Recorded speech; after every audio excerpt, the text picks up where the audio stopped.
Pour poursuivre justement sur les enjeux des peuples autochtones et les engagements des différents partis depuis le début de la campagne électorale, je retrouve maintenant Ghislain Picard, qui est chef de l'Assemblée des Premières Nations du Québec et du Labrador. Bonsoir, M. Picard.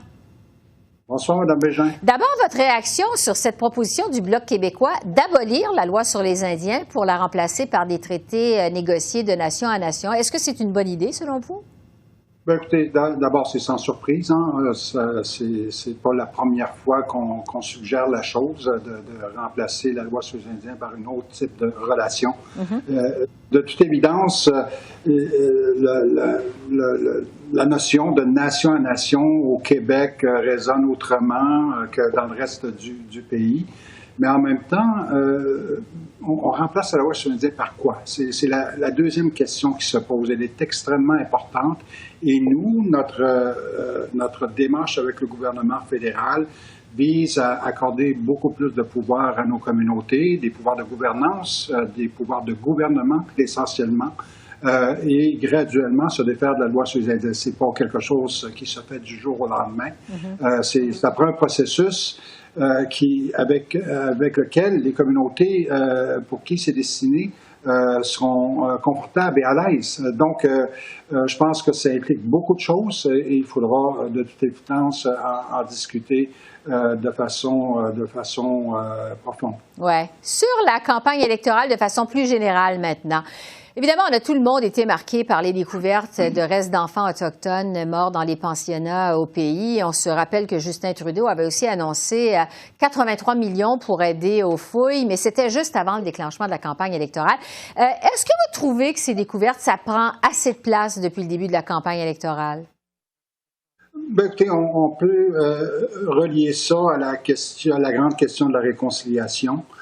Une chose qui est claire, à mon avis, c'est que les enjeux autochtones, de façon générale, sont devenus de plus en plus incontournables. Et, à mon sens, ça oblige les partis à se prononcer sur ces questions-là, tous les partis d'ailleurs. Et on l'a vu la semaine dernière, M. O'Toole s'est avancé sur l'idée d'un contrat avec les Québécois et les Québécoises.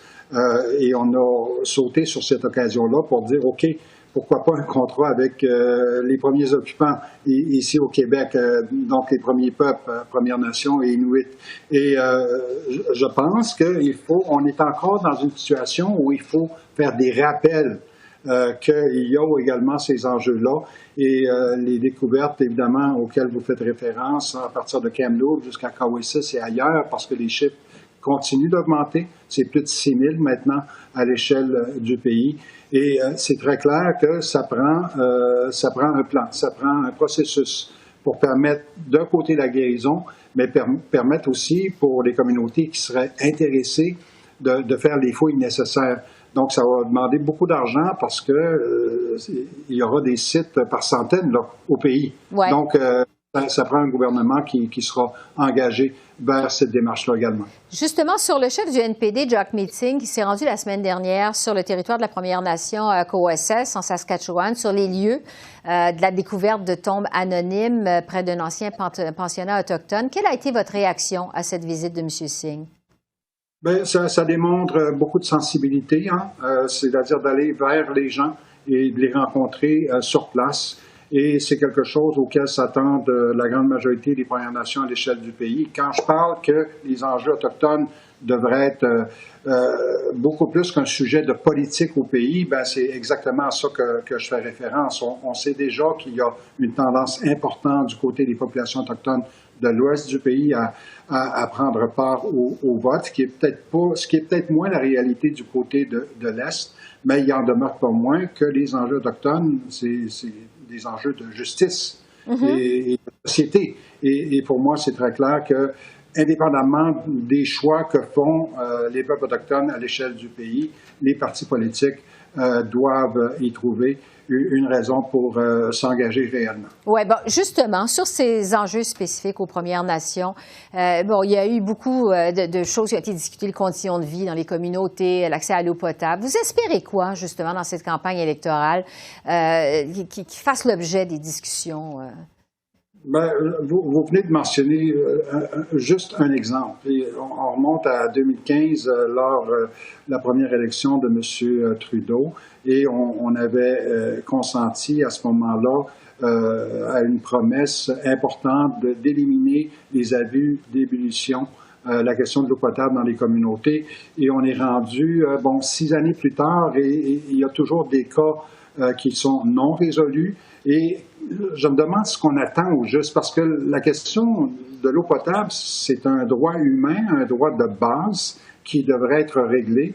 Vous vous souviendrez, il y a une douzaine d'années, peut-être, sinon une quinzaine d'années, la situation de Waterton en Ontario, un cas presque similaire, ça s'est réglé le temps de le dire. Comment ça se fait que nos communautés doivent finalement être pris comme une deuxième considération, l'eau potable, des droits fondamentaux, le logement, de pouvoir avoir droit à un logement décent. Et encore une fois, on dirait que les peuples autochtones passent au deuxième chapitre. Et c'est là que devient important le positionnement des différents partis politiques. Comment faire pour assurer le rattrapage au niveau social et économique dans l'ensemble du pays de nos communautés par rapport à la majorité canadienne? Oui. En terminant, il nous reste quelques secondes. Les Autochtones se sont mobilisés comme jamais pour voter lors des élections de 2011 et 2015. Est-ce que ce sera le cas cette année, selon vous? C'est à prévoir, selon moi. Je pense que les tendances qu'on a vues en 2015 et plus récemment vont encore à nouveau se manifester. Très clairement, les peuples autochtones sont intéressés par l'issue de l'élection, encore une fois, cette fois-ci. Ghislain Picard, chef de l'Assemblée des Premières Nations du Québec et du Labrador. Merci beaucoup. Merci. Merci, Mme Bégin. Au revoir. Au revoir.